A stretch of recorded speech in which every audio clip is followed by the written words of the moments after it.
Et bien voilà, on y est. Donald Trump l'a annoncé clairement et fermement hier soir. Les États-Unis se retirent de l'accord de Paris. D'une violence inouïe qui est envoyée à ces militaires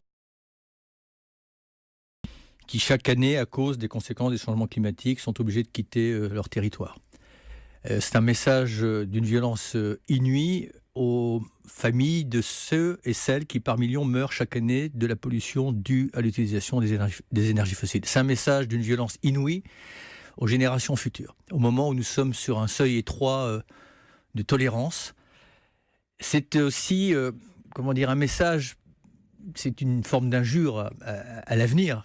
Avenir d'ailleurs dans lequel le président des États-Unis rentre à reculons, mais ça ne tourner les dos aux faits n'empêchera pas les faits de nous rattraper.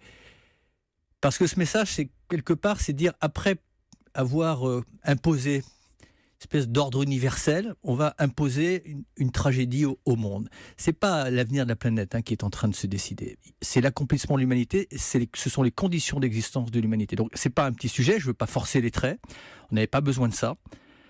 Maintenant, il ne faudra pas s'étonner que cette violence dans l'attitude, une forme de désinvolture tragique, il y ait une onde de choc qui puisse se traduire par toutes sortes de comportements, et dans la tension du monde, on n'avait pas besoin de ça. Mais pour autant, vous pensez non, mais vous savez, le cynisme de l'instant peut provoquer l'intégrisme de demain. Voilà, je dis simplement que l'histoire, elle n'est jamais amnésique. Et là, c'est la grande histoire qui est en train de se déterminer. Alors, je ne veux pas en rajouter, parce qu'il peut y avoir dans cette,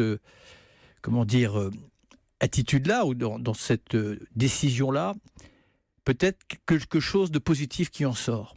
D'abord, je pense qu'il y a un axe autour de la solidarité universelle qui va se créer, et peut-être un axe inattendu entre l'Europe, la Chine, l'Inde, dont nous allons recevoir le président samedi, et certains disent, attention, il y aura peut-être un effet domino, la Russie va peut-être se retirer.